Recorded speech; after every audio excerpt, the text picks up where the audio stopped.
जय श्री कृष्णा। दोस्तों, भगवत भक्ति यूट्यूब चैनल में आप सभी का बहुत बहुत स्वागत है। दोस्तों, आज मैं सुनाने जा रही हूँ वरुथनी एकादशी व्रत की कथा।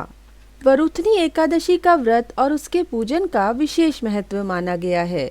दोस्तों, वरुथनी एकादशी के दिन सुबह जल्दी उठना चाहिए। व्रती को स्नान करने के बाद भगवान विष्णु के सामने व्रत करने का संकल्प लेकर पूजन शुरू करना चाहिए। व्रती अगर पूरे दिन निराहार नहीं रह सकते तो वे केवल फलाहार कर सकते हैं। इस तिथि पर भगवान कृष्ण की भी विशेष पूजा की जाती है। भगवान विष्णु का भी विधि विधान से पूजन करना चाहिए। इसके बाद विष्णु सहस्त्र नाम का जाप भी करना चाहिए और पूजा के बाद व्रत की कथा अवश्य सुनना चाहिए।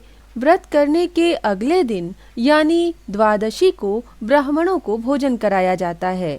इसके बाद व्रती भोजन करते हैं। तो आइए व्रत की कथा प्रारंभ करते हैं। लेकिन उससे पहले अगर आपने अभी तक हमारे चैनल को सब्सक्राइब नहीं किया है तो हमारे चैनल को सब्सक्राइब करें और साथ में बेल आइकन दबाना ना भूलें ताकि आने वाले सभी वीडियोस आप तक सबसे पहले पहुंच सकें। तो आइए कथा प्रारंभ करते हैं।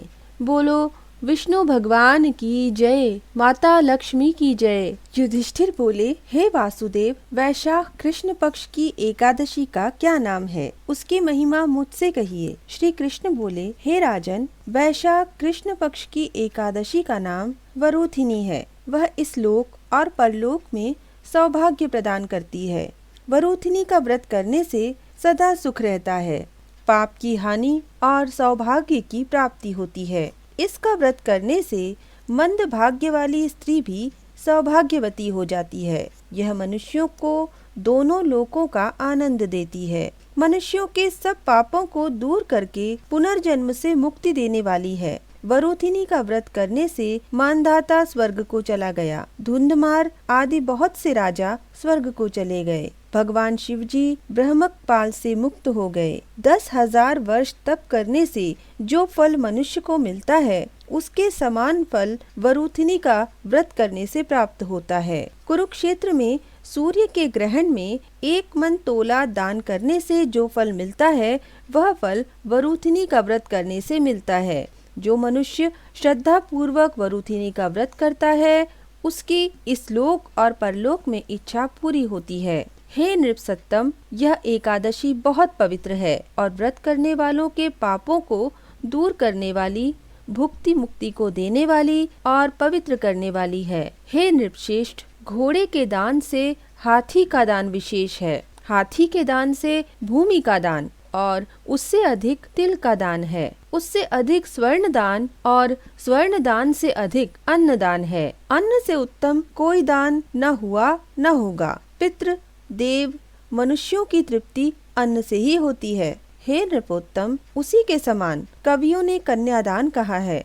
भगवान ने स्वयं कहा है कि गोदान उसी के समान है और कहे हुए सब दानों से अधिक विद्या दान है। वरुथिनी का व्रत करने से मनुष्य विद्या दान के फल को पाता है। पाप से मोहित होकर जो मनुष्य कन्या के धन से निर्वाह करते हैं वे मनुष्य महाप्रलय तक नरक में रहते हैं। इसलिए कन्या का धन कभी नहीं लेना चाहिए। हे राजेंद्र, जो कोई लोभ से कन्या को बेचकर धन लेता है वह अवश्य दूसरे जन्म में बिलाव बनता है। जो कोई आभूषण पहनाकर यथाशक्ति धन सहित कन्या का दान करता है उसके पुण्य की संख्या करने को चित्रगुप्त भी समर्थ नहीं है। वही फल वरुथिनी का व्रत करने से मनुष्य को मिलता है। कांसे के बर्तन में भोजन, मांस, मसूर, चना और कोदों का शाक, शहद, पराया अन्न, दोबारा भोजन और मैथुन ये व्रत करने वाले वैष्णव को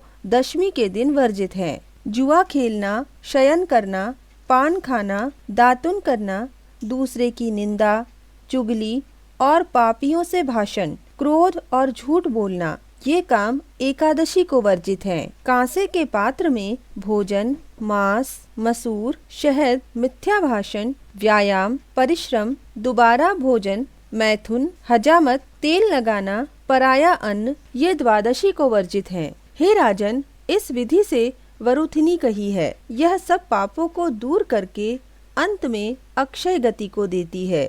रात में जागरण करके जो जनार्दन का पूजन करते हैं वे सब पापों से छूटकर परम गति को प्राप्त होते हैं। हे नरदेव, इस कारण पाप और यमराज से डरे हुए मनुष्यों को वरुथिनी का व्रत करना उचित है। हे राजन, इसके पढ़ने और सुनने से 1000 गोदान का फल मिलता है और वे सब पापों से छूटकर विष्णु लोक में सुख भोगते हैं। बोलो भगवान विष्णु की जय, माता लक्ष्मी की जय। जय श्री कृष्णा।